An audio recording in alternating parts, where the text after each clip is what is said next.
Hello everyone, Sharmistha's happy লাইফে সবাইকে স্বাগত জানিয়ে আজকে একটা শুরু করছি নতুন ব্লগ। তো আপনারা সবাই কেমন আছেন? আশা করছি ভালো আছেন। আমরাও ভালোই আছি। তো সকালে উঠে রান্না করে চলে এসেছি, যেহেতু মেয়ে স্কুলে যাবে টিফিন বানানোর সরঞ্জাম রেডি করে নিচ্ছি।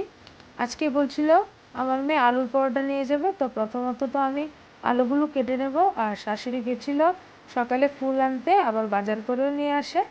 তো এসে ভাত আর ডালটা বসিয়ে দিয়েছে, কেন কি মেয়ে স্কুলে খেয়ে যাবে। আর কালকে যেহেতু মোরলা মাছটা কাটেনি, আজকে কাটবে, আজকেই রান্না করব। আর চিংড়ি মাছ এনেছে ছোটোর থেকে একটু বড় সাইজের। তো প্রথম আমি আলু আর পেঁয়াজগুলো কেটে নিচ্ছি, যেহেতু আলুর পরোটা বানাবো সঙ্গে তো পেঁয়াজও লাগবে, কাঁচা লঙ্কাও দিয়েছি দুটো। তো আমি এখানে আলুগুলো ভালোভাবে ধুয়ে প্রেশার কুকারটা রেডি করে নিয়েছি, কেন কি শাশুড়ি তো দুটোটা গ্যাসের মধ্যেই, ডাল একটা গ্যাসের মধ্যে একটা গ্যাসের মধ্যে ভাত বসানো আছে। তো আমি রেডি করে দিয়েছি আর বলেছি কি প্রেশার কুকারটা বসিয়ে একটু সিটি লাগিয়ে নিতে। তো শাশুড়ি আমাকে চা করে দিয়েছে, চা আর বিস্কিট নিয়ে বারান্দায় চলে আসলাম। আর কালকে যেহেতু অনেক সারাদিন সারা রাত বৃষ্টি হয়েছে, আর কাপড় চোপড় মেলা ছিল, একটুও শুকায়নি, সব ভেজা ভেজা। তো রোদ না উঠলে যা হয় আর কি।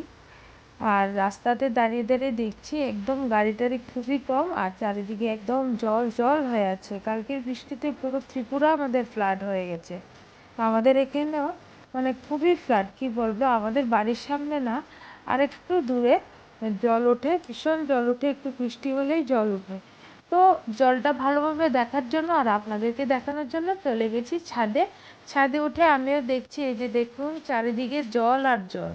ততক্ষণে আমার আলু সেদ্ধটাও মোটামুটি হয়ে গেছে, মোটামুটি কি সবটাই হয়ে গেছে।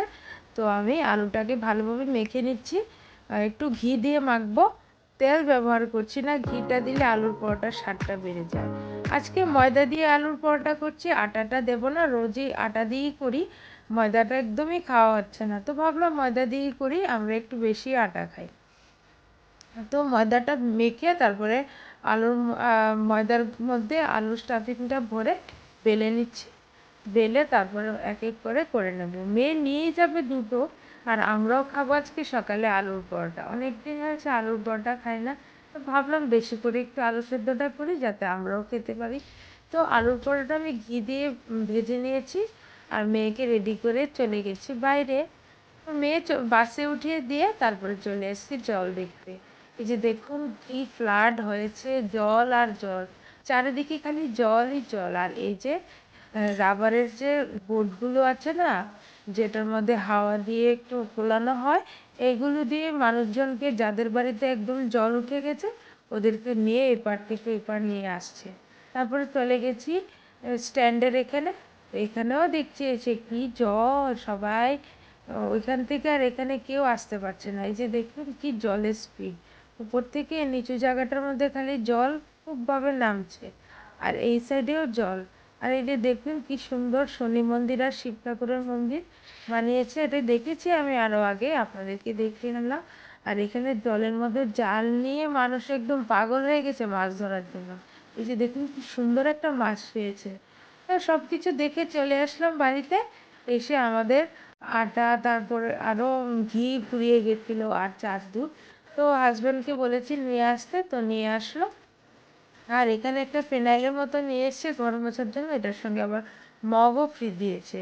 আর মুগ ডালটা একদম শেষ হয়ে গেছিলো, তো ওকে বলেছি মুগ ডালও নিয়ে আসতে। তো সকালে যেহেতু মেয়ে চলে যাওয়ার পরে আমি পুজো টুজো দেওয়া আমার শেষ, তো এখন চলে এসেছি রান্নাঘরে। রান্নাঘরে আজকে বাঁধাকপি দিয়ে চিংড়ি মাছ রান্না করব। আর মুগ ডালটা শাশুড়ি নামিয়ে রেখে দিয়েছিল, আর মুগ ডালের মধ্যে একটু পেঁপে দিয়েছি, শুক্তো টাইপ করব। ভালোই লাগে বেশ খেতে পেঁপেটা দিলে, ঠান্ডা ঠান্ডাও পেঁপেটা থাকে। তো এখানে বাঁধাকপিটা আমি কেটে নেব। বাঁধাকপিটা অ্যাকচুয়ালি এখানকার না, লোকাল না, শিলংয়ের মনে হচ্ছে।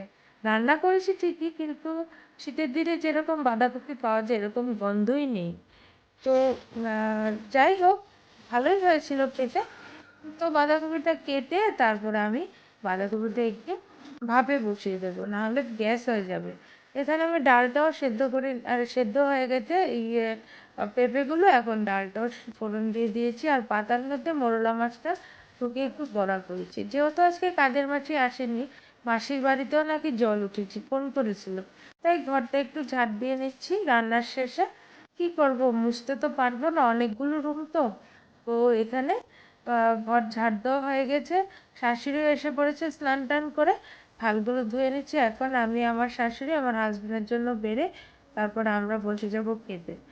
আর ও আবার জল দেখতে গেছিলো, আর মাছ টাছ অনেক ধরছিল, সেটাও দেখতে চলে গেছে। তো আমাদের খিদে পেয়েছিল, আমরা বসে গেছি খেতে। শাশুড়ি আর আমি বসে বসে খেয়ে ফেলেছি। তো বন্ধুরা, খাওয়া দাওয়া করছি, ব্লগটাও এখানে শেষ করছি। আজকে আমার ব্লগটা এতটুকুই রাখছি, নতুন আরেকটা ব্লগ নিয়ে খুব তাড়াতাড়ি আবার আপনাদের সঙ্গে দেখা হচ্ছে। সবাই ভালো থাকবেন, সুস্থ থাকবেন, আর যাতে বৃষ্টি না হয়। ফ্লাডে তো অনেকজনের অনেক ক্ষতি হয়েছে।